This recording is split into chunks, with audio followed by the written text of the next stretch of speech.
Alright, so today, we're going to politely destroy a building in Blender. First, we prep the model properly so Blender doesn't completely lose its mind later. Trust me, this part saves headaches. Before we dive in, make sure to like this video and subscribe to the channel so you don't miss any of our future content. First, select the building object. Press Tab to enter edit mode. With everything selected, go to Mesh Merge by Distance. Right-click and choose Apply Right Arrow Rotation and Scale. This step is extremely important. Hide the glass windows collection so we can focus only on the main structure. Open the sidebar and go to the Fracture module inside the RBDlab Addon. Now, if you're wondering where this RBDlab Addon comes from, you can find it linked in the description below. That link takes you to BFX Studios on Blender Market, and from there just click on the RBDlab Addon. Open the Scatter tab and choose Standard. You'll see scatter points appear inside the building. These points control how the fracture breaks apart. Switch to the Fracture tab. For this first pass, reduce max chunks from 1000 down to 10. We want large, simple chunks first, detail comes later. Switch to wireframe view, so geometry problems are easier to spot. Click Select Bad Chunks. These highlighted pieces usually have issues like non-manifold geometry, flipped normals, or other things Blender doesn't appreciate. Click Auto Fix and let RBDlab repair them automatically. Once fixed, apply the fracture to lock in the clean geometry. With all chunks selected, enter Edit mode.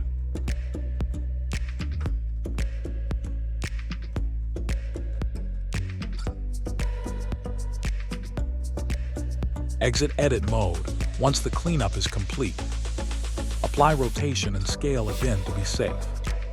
Then set origin right arrow geometry so each chunk's pivot point is centered correctly. At this point, the fractured chunks are clean, shaded correctly, and ready for extra detail. Scroll down to the Edge Method section. Open the Inners tab and set the type to Organic. Adjust the curve depth to control how thick the inner debris appears. After testing a few values, 0.14 meters gives a good balance between realism and readability. You might need to play with it. Accept the settings once you're happy with the thickness. Increase the count to 150,000 to add more inner detail. This makes the fracture look denser and much more realistic. Increase max chunks to 2,000 for a highly detailed final fracture.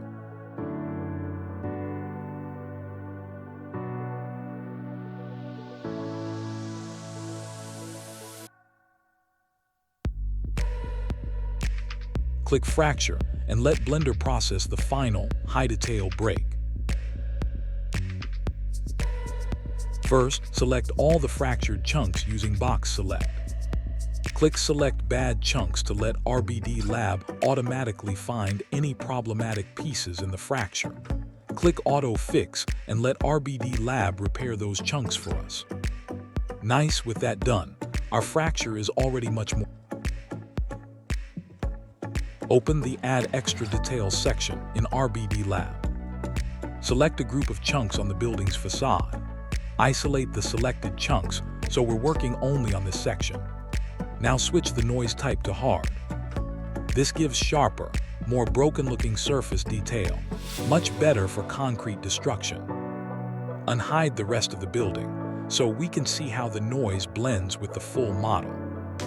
The noise is a bit strong by default, so reduce the strength to 0.15. This keeps the detail realistic instead of looking overcooked. Next, adjust the size to 0.25 to control the scale of the noise pattern. Select all the building chunks again. Click Select Bad Chunks one more time to make sure the added noise didn't introduce new geometry issues. If anything is highlighted, use Auto Fix to clean it up. Once everything looks good, click Apply in the Extra Details section to finalize the surface modifications.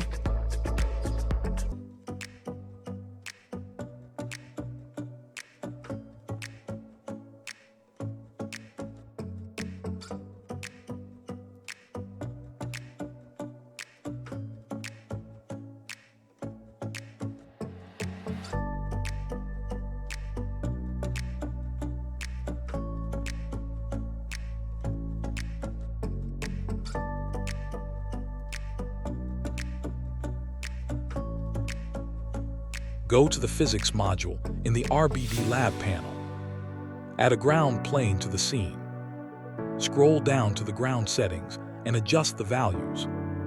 Set friction to 0.9 so chunks don't slide unrealistically. Switch to the RBD tab. Scroll to the Rigid Body Settings section. Set friction to 0.9 for realistic contact with the ground. These settings will now be applied to all fractured chunks. Make sure the ground plane is positioned correctly beneath the building. Once everything is aligned, update the physics simulation so all changes are applied. Now the scene is fully prepared for testing the collapse. Play the animation to test the collapse. If the collapse looks stable and believable, we're ready to improve it even more. At this stage, we also need to decide which parts of the building will remain static during the simulation.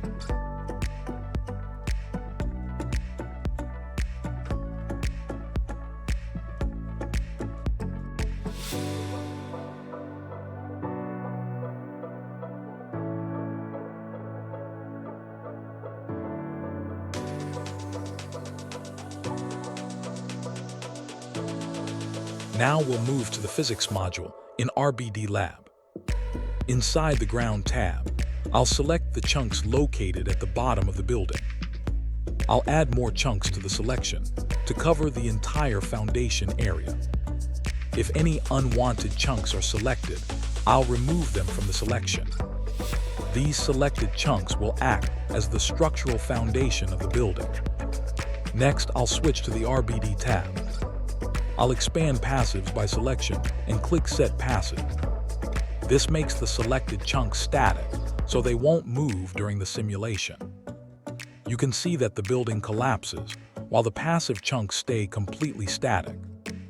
This confirms that our base setup is behaving as expected. Now we can move on to creating our first constraint group.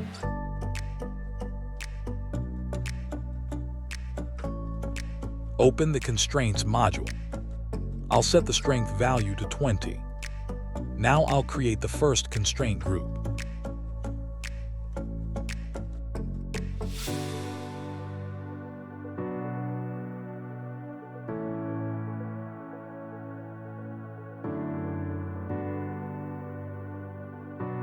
Next, I'll lower the strength value to 2 to make the constraint slightly stronger. This gives us a better balance between stability and destruction. With the first group finalized, we can move on to creating a second constraint group. I'll switch to the Create tab in the Constraints module. Under Source Filter, I'll enable selection so we can randomly choose chunks. This allows us to introduce variation in how the structure holds together. I'll adjust the small slider to select smaller chunks. I'll continue fine-tuning the value until I get a balanced distribution of selected pieces. Once the selection looks right, I'll invert the selection to prepare for group creation.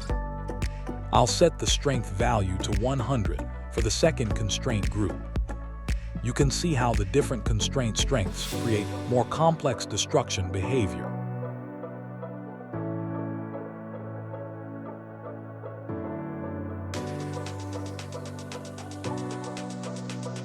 To increase stability, I'll raise the strength value to 1000. I'll update the constraint group with this new value. The higher strength allows the structure to hold longer before breaking, creating a more controlled collapse. With both constraint groups finalized, we can continue to the next stage of the workflow. Let's navigate to the fracture option in the main modules. This prepares us to configure the fracture settings for the window objects.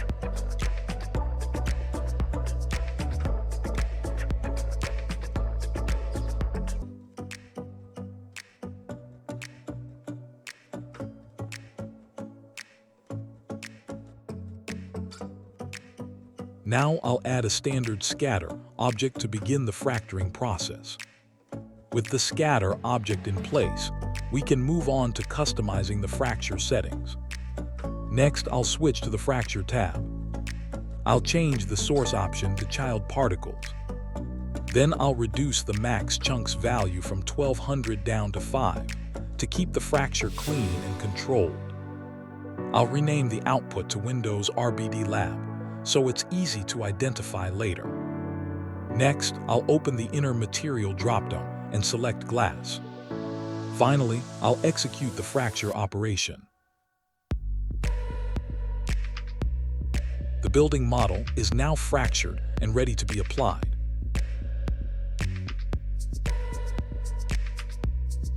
Let's move to the physics module. I'll switch to the RBD tab. Inside the rigid body settings, I'll open the mass preset dropdown. I'll select glass broken to give the fractured pieces realistic mass and density.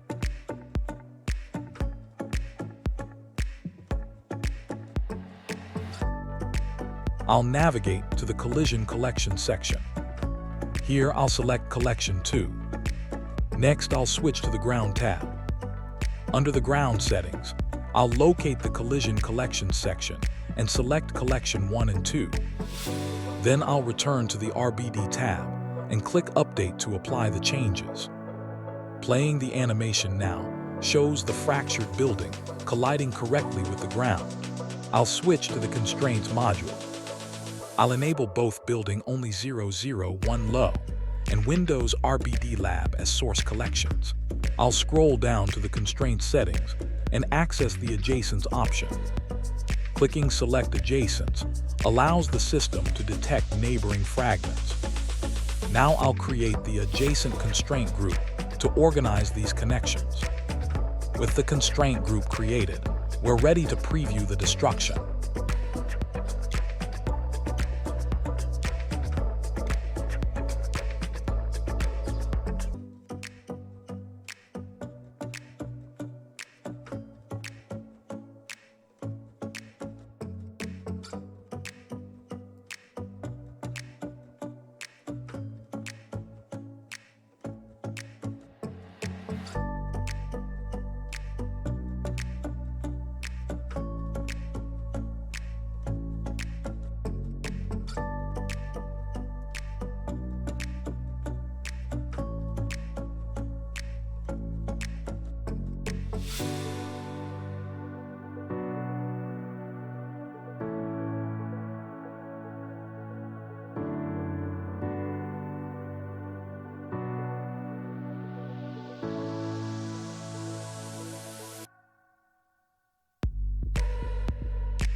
Now we're ready to bake the simulation. I'll go to the Bake/Export module. Under the Rigid Bodies tab, I'll click Bake. The system begins baking the simulation until the process is complete. Let's head over to the Particles module.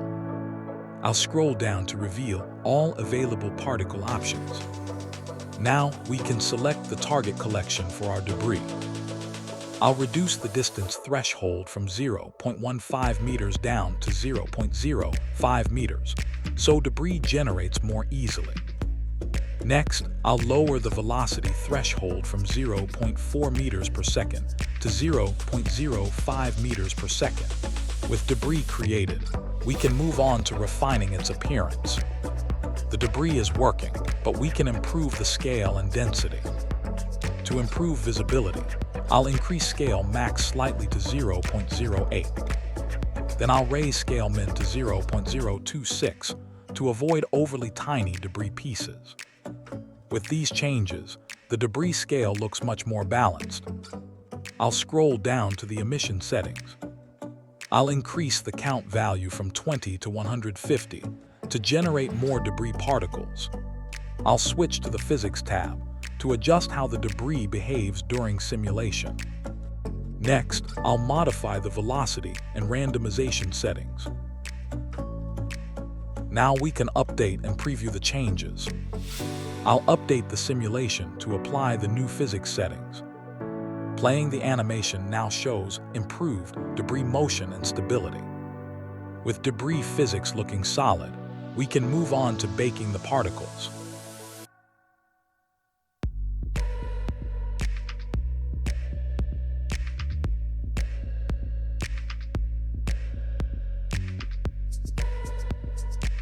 I'll go to the Bake/Export module. Then I'll open the Particles tab. We're now ready to bake the particle simulation. I'll check the render preview to see how the baked debris appears in the final output. With debris complete, we can move on to adding smoke effects. I'll navigate to the smoke module. With the module open, we're ready to add smoke to the simulation. I'll add a smoke emitter to enhance the destruction effect. Next, we'll configure the flow emitter settings. I'll switch to the Domain tab. Then I'll open the flow emitter settings. Under Smoke Settings, I'll set sampling substeps to 1. Next, I'll enable use initial velocity. Finally, I'll reduce the source value from 1 to 0.5. With the flow settings adjusted, we can update the smoke setup. I'll select the smoke domain and enter edit mode. Now we can resize and reposition the domain to properly contain the smoke simulation. I'll scale and reposition the domain vertices to better enclose the destruction area. Then I'll fine-tune the lower section of the domain for proper coverage. In edit mode, adjust the faces of the domain cube to properly enclose the entire destruction area. Move the side faces outward to cover the full width of the simulation. Adjust the remaining faces to ensure the domain fully contains the debris and smoke region. Exit edit mode and apply rotation and scale to lock in the domain's transformations. Open the Collision tab. Enable the bottom border collision so the smoke interacts with the ground instead of leaking out of the domain. Switch to the Gas tab. Set buoyancy density to 0 so the smoke does not rise automatically due to temperature. Set vorticity to 0 to remove swirling motion for a cleaner, heavier smoke look. Change dissolve time to 75 so the smoke fades out gradually over time. Navigate to the resolution settings. Increase the resolution to 256 to achieve higher detail smoke. Enable noise to add subtle turbulence and realism to the simulation. Open the Cache tab. Set the type to also all simulation data is cached. Enable resumable to allow pausing and resuming the bake if needed.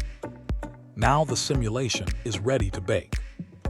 Bake all simulation data to generate the smoke effect. Once the bake is complete, we can adjust the smoke material. Switch to Rendered View to preview the smoke. Open the Material Properties panel and expand the volume settings. Change the smoke color to a light gray for a realistic dust and smoke appearance.